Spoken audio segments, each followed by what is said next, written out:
qu'un seul goût. C'est ça. Non, la diversité est une richesse. Au lieu d'avoir tous les plats du monde, on va avoir un McDo. La diversité Le est problème, une il est là en richesse. fait. C'est pour ça que quand je parlais d'indépendance, je parlais en fait dans cet état d'esprit. Je parlais pas du tout de genre je reste chez moi, je vais voir personne. Je travaille. Un petit mot. À très bientôt. Merci beaucoup. Ok. Moi, Merci beaucoup. particulièrement, je suis prêt à travailler puisque je sais que l'Algérie a sauvé beaucoup de vies de nos leaders indépendantistes, même si après ils ont été assassinés. L'Algérie a participé beaucoup à la libération.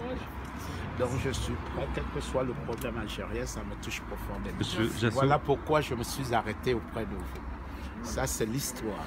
Un Africain doit le savoir que l'Algérie a sauvé beaucoup de vies en Afrique. Comment l'Afrique peut aider l'Algérie? Parce que jusqu'à maintenant, c'est toujours dans l'autre Non, sens. non, l'Algérie, pas aider. L'Algérie doit continuer son œuvre, c'est-à-dire... Non, l'inverse. Comment l'Afrique peut aider l'Algérie? Non, les Africains conscients de l'acte posé par l'Algérie doivent donc être à la disposition de l'Algérie. Parce que j'ai remarqué une chose, si vous permettez. Les Africains regardent l'Algérie uniquement comme si c'était un pourvoyeur de faux, un peu comme... ils ont le même regard qu'à l'égard de la France, c'est-à-dire ils vont nous aider financièrement, ils vont effacer les dettes. Non mais je vous donne le point de vue algérien. Par exemple, le président Bouteflika a effacé la dette de 13 pays africains. Mais la France, c'est un petit peu l'inverse en fait. La France compte sur l'étranger pour pouvoir se financer. La dette de la France, elle est 2 000 milliards d'euros. Et c'est pas... Là, on va rentrer dans un autre sujet par rapport à l'Union européenne. Oui. Mais pour revenir à l'Afrique, comment on peut changer ce regard-là à l'intérieur même du continent africain? Le regard, c'est aux autres pays, aux autres leaders politiques en Afrique de prendre le pouvoir dans leur pays. Pour l'instant, il y a une dichotomie entre le peuple et ceux qui dirigent les pays africains. Et pourquoi 57 ans après les indépendances, il y a cette dichotomie entre l'élite, par exemple africaine au sens large, et les peuples africains? Comment se fait-il que les chefs d'État africains qui viennent tous de grandes écoles, qui sont particulièrement cultivés et brillants, dès qu'ils arrivent au pouvoir, ça devient comme une maladie des dictateurs? Pourquoi? Alors voilà l'erreur, cher ami, qu'il ne faut surtout pas confondre. Aller à l'école de quelqu'un qui vient de l'extérieur ne vous donne pas le brevet de diriger votre peuple. J'ai pas forcément dit à l'extérieur, j'ai dit des grandes écoles. Cette école, grandes écoles européennes, on n'enseigne pas là-bas la culture africaine. Donc, vous avez simplement appris à refaire comme l'occupant d'hier. Or, l'occupant d'hier, qu'est-ce que l'occupant d'hier? C'est-à-dire, en ce qui concerne l'Afrique. Parce que quand on parle de colonisation sans mettre le nom, c'est pas bon. Il s'agit de la France. Il faut nommer. C'est une mutation. Non, il faut nommer. Vous n'avez eu que le transfert de faire, de mimer, d'imiter l'occupant d'hier. Donc, l'occupant d'hier a fait quoi? A mis entre parenthèses notre culture, notre civilisation. Donc, pour avoir l'habilité de diriger le peuple, il faut réveiller, n'est-ce pas, nos identités. La solution se trouve dans nos cultures. Tous nos problèmes ont leur solution dans notre culture. Est-ce qu'il y a une culture démocratique en Afrique? Qu'est-ce que vous appelez démocratie? Puisque nous pratiquons la démocratie en Afrique longtemps avant que l'Europe ne rêve. Et pourquoi politiquement ça ne se traduit pas aujourd'hui? Mais tout simplement parce qu'on a en place...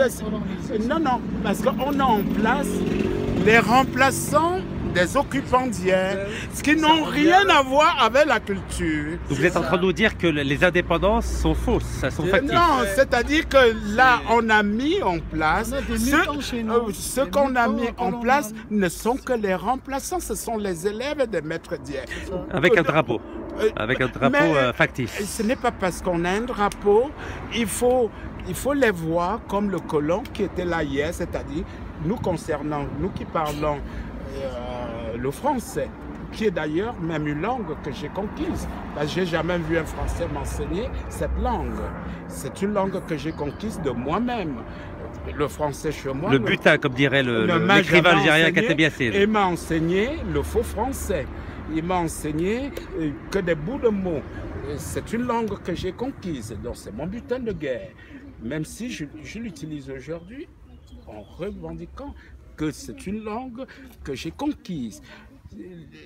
On a remplacé, n'est-ce pas, le colondier, c'est-à-dire le français. Il faut nommer, c'est très important ce que je vous dis, parce que quand vous prenez tous les ouvrages, vous voyez toujours le mot colonisateur, colonisé, mais on ne sait pas qui est colonisateur. Non, il y a beaucoup de livres, il faut dire, il s'agit du français, pour nous qui sommes francophones. Pour les anglophones, c'est le britannique. Donc il faut nommer. Donc la France, il faut nommer. Il s'agit du français. N'est-ce pas? Qui, en partant, met en place celui qui l'a copié et qui doit refaire les mêmes gestes. Or, quand nous condamnons l'occupation a fait quoi? A mis entre parenthèses nos cultures. Nous savons dans nos cultures que la famille est importante. Quand il y a un problème, on résout d'abord dans la famille. Côté maternel, côté paternel, on regroupe la famille. On fait d'abord le premier tribunal. D'abord, et familial. Donc, côté maternel, paternel, on tranche et ensuite, on va au niveau du village. On retranche avant d'aller plus loin. Mais vous nous amenez des textes qu'on a écrits sans que le peuple n'y pense. Vous leur parlez d'état de droit, de code civil. Est-ce que le paysan algérien aujourd'hui, je vous pose la question, connaît ne serait-ce que 2 articles du code civil du tribunal algérien que vous lui récitez quand vous l'amenez au tribunal? Il ne connaît même pas de quoi il s'agit. Il sait que, par exemple, quand j'ai un problème avec ma femme, j'appelle son père, j'appelle son oncle. On s'assoit. Est-ce que c'est écrit dans votre code civil? Non. Non. Vous allez le juger, vous le condamnez. Bon, il sort du tribunal, on m'a condamné. Mais en réalité, c'est pas ce qu'il a fait. Donc, ce sont des textes... C'est le droit coutumier.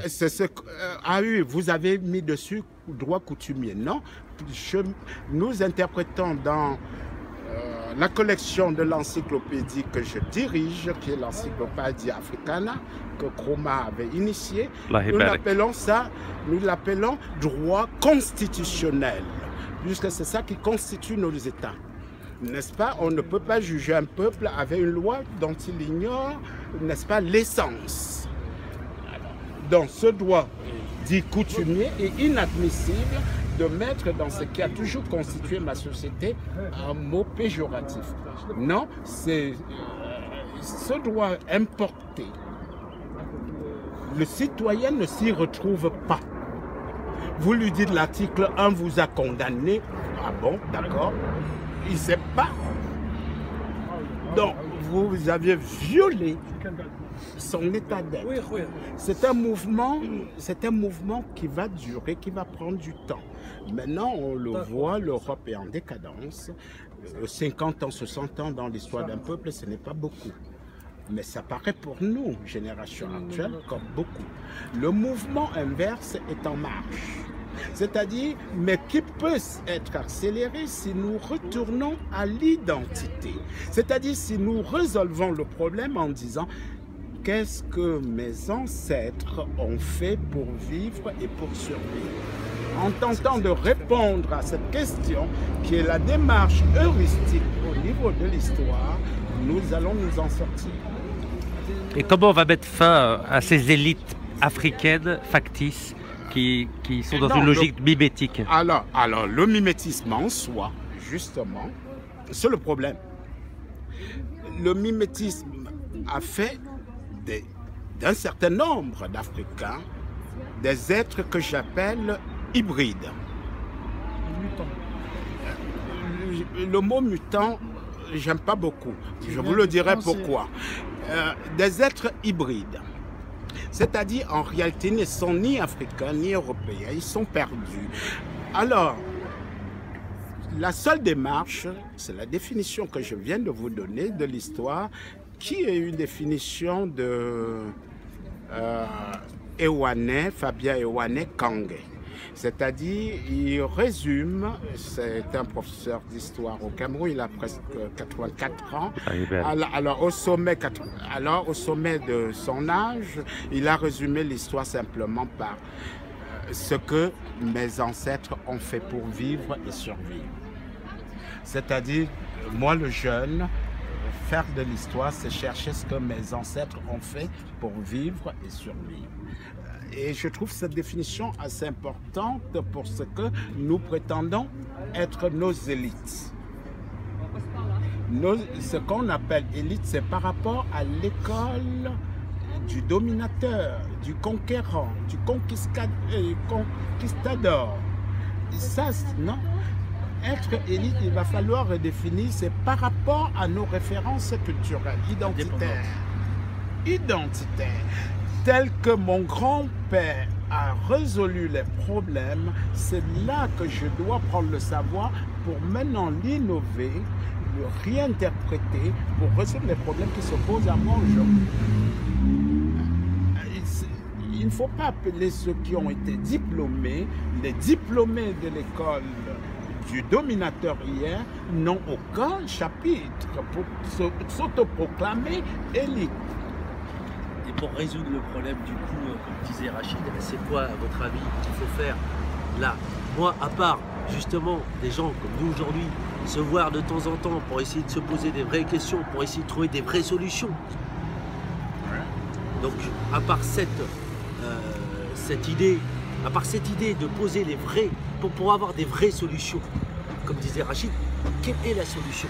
Quelles sont les solutions? Pour moi, pour avoir les vraies solutions, il faut se poser les bonnes questions. Des bonnes questions. Donc les bonnes questions, c'est pour se poser les bonnes questions, il faut apporter justement des idées. Et les idées, je pense que, à part se voir de temps en temps et se poser les bonnes questions, parce que pour apporter des réponses, c'est ça. Ouais, mais pose bien les bonnes questions. Mais encore améliorer, parce que vous parlez L'ennemi, on le voit bien. On le voit bien, c'est l'occupation. Hier, qui a lutté comme au pouvoir d'aujourd'hui. Il faut s'attaquer à leurs intérêts. Il faut s'attaquer vraiment à leurs intérêts, soit avec des armes, soit avec des manifs, soit diplomatiquement. Pourquoi pas? Voilà, diplomatiquement. Pourquoi pas? Il y a un moment, il faut dire, voilà, ça passe pas. Ça passe pas. À un moment, il faut s'attaquer vraiment à la personne.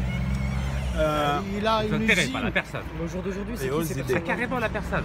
Ça s'appelle du Carrément, terrorisme, oui. ça. Ah oui, on les a nommés, c'est bon. C'est grave. Kadour, on l'a nommé. On l'a nommé, mais on va pas l'attaquer avec des actes terroristes, on va l'attaquer sur son image. Pourquoi pas? Pour le décrédibiliser. Pourquoi pas? Pourquoi pas avec... On ne changera jamais sa mentalité à la personne même et on ne pourra pas changer l'autorité qu'il a par rapport au peuple. Non, les armes, c'est les mots et lui, l'image. il fait partie une des personnes que monsieur Jazz disait tout à l'heure. C'est des gens, comme monsieur le disait, et que vous avez changé le mot. Vous voyez, vous n'étiez pas d'accord sur le mot qu'il fallait définir. C'est des gens, en fait, monsieur disait des mutants et vous disiez quoi déjà pour eux? Des voilà, hybrides. ça fait Parce partie. Un mutant peut... il peut. C'est ça. N'est-ce pas? Alors, non. C'est des hybrides avec un passeport diplomatique. Voilà, l'hybride a déjà son statut. Il a son passeport diplomatique et son compte en Suisse. Voilà, il a son compte. Alors Ils connaissent la route là. Comme c'est des opportunistes, c'est des mutants, c'est pareil. Voilà. Non, ils ne sont même plus opportunistes. Ils ont le cerveau ankylosé. Ils n'ont plus de réflexe d'être humain. Ce sont des êtres marginalisés. Ils ne peuvent plus se définir comme être humain, parce qu'un être humain doit avoir en soi une capacité, n'est-ce pas, de mobiliser les énergies et de réfléchir aux problèmes qui se posent à lui. C'est des prédateurs. Hein? Négatif. Par exemple, un hybride, Parasite.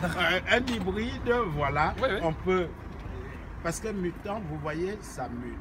Alors qu'ils n'ont plus ce réflexe de faire une essuie-glace. Ils sont, on dirait le mot qui est fort, ils ont un cerveau ankylosé et même les réflexes, vous voyez, la sclérose empêche, n'est-ce pas, de bouger. Donc c'est sclérosé, c'est bloqué, n'est-ce pas? Donc c'est très important. Là actuellement, où l'Algérie peut jouer un rôle important. L'Algérie a un rôle important là au niveau de l'Afrique, avec les élections en France.